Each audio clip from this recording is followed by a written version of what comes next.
You know, this will allow us to spend our taxpayer-funded $94 million budget in a much more efficient fashion. I hear you. And where's your office going to be, Mr. Executive Director? Well, I sort of got my eye on that one over there, second floor, but Mr. Hackney's in there right now. So while they're trying to locate space adequate for my lofty status, I'm have to take some temporary location. Can you give us a room number? Second floor, men's room, third stall. That's the only appropriate thing I've heard so far. This annexation puts you within 2 blocks of the Capitol building and the governor's mansion. Are they next? Well, as we said before, if you live near the offices of the League and use our facilities and our streets, you should expect to be annexed. Shouldn't the governor have a say? We know what is best for the governor. Well, our time is really coming to a close here. Would you like to make a closing statement?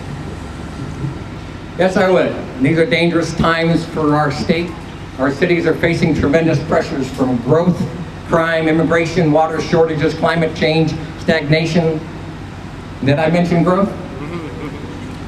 One more difficult problem in our cities might literally collapse. And here comes this outside the city limits group. They call themselves, help me out here. Citizens, thank you very much. Citizens. Citizens who think they're smart enough to vote on their future. Well, I'm here to assure everybody as a member of the League of Municipalities that as long as I'm in this lofty position as your executive director, that will not happen. And finally, I am disappointed that some out there are calling us a shadow government. After the annexations I am proposing, there will be no doubt we are not the shadow government, we are the government. Thank you very much.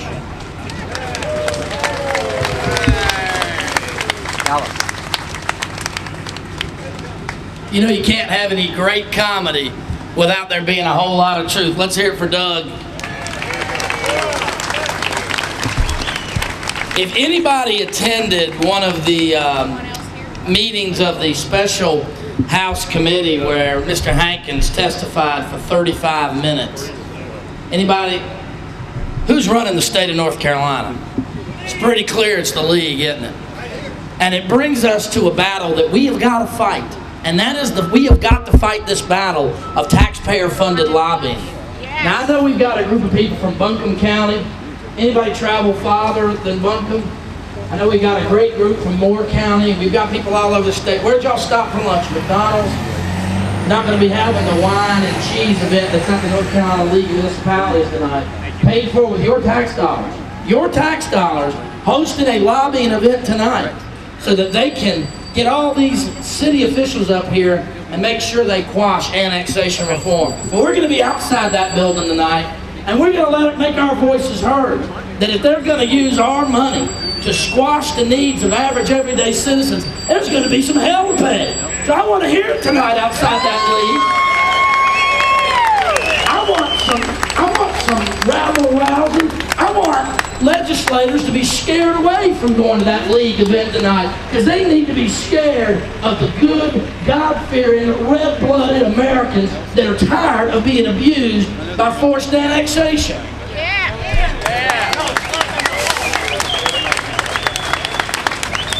Now, Americans for Prosperity got involved in this fight over about a year and a half ago, and I have to tell you that I kind of came at it kicking and screaming. Not because I don't believe in it, because there are a lot of good fights. But with the help of Kathy Heath and other good people, she brought me along, and my colleague at AFP, Chris Farr, and we became believers. Because we traveled to areas that we were very active of. And we went down to Wilmington and saw the horrors of forced annexation. And I've been to the great community of Pinewild. A great community, a community that is self-reliant, that's put its own roads, its own water pipes, its own sewer pipes, has its own security. It has nothing and needs nothing from Pinehurst. Pinewild is what we want out of our communities in North Carolina. Self-reliance, self-determination.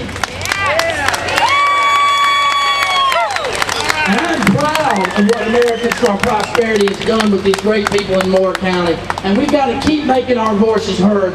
If they are going to annex Pinewile, we're going to do it kicking and screaming, and then we will vote out every damn one of those members on the Pinehurst Town Council.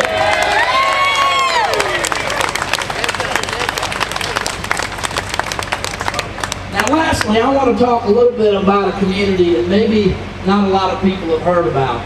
And that's something I want you to think about, and that is the Columbus County town of Bolton. Anybody been there? Not a lot of folks, but a few people. But let me tell you a little something about Columbus County and the town of Bolton. A couple of years ago, now as y'all know, the annexation laws are terrible in North Carolina, but there are a few requirements on the cities. They got to be a certain size, they got to have a public hearing. Well, they didn't even do that in the town of Bolton. A bill sponsored by R.C. Soles, Senator R.C. Soles, just snapped a finger and annexed a couple hundred homes down into Bolton. Bolton is a town that's in financial ruin. Since that time, they have closed down the police department. They offer no police protection. They offer these citizens nothing, except a higher tax bill. And they didn't even get a public hearing. They didn't even know it was happening until after it happened. Now, that's the kind of thing that's happened when somebody has been in the legislature like R.C. Soles for 40 years. And he's just one of them. So I have a question for you, and it's something I want you to think about.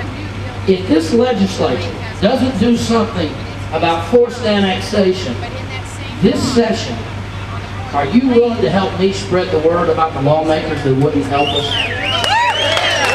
Now, it's not easy. I want you to think about this, because a lot of you got good legislators like Andrew Brock. He's looking after you.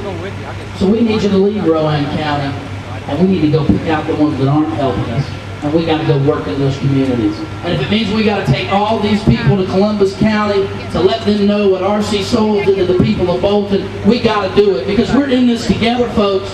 And if they're going to do it to Bolton, they're going to do it to you, and they're going to do it to Moore County, they're going to do it to Buncombe County. We got to get out, get on the road, we got to get on the ground in October, we got to organize, and we got to take some scalps home with us over forced annexation. I hope you will join me and join Americans for Prosperity.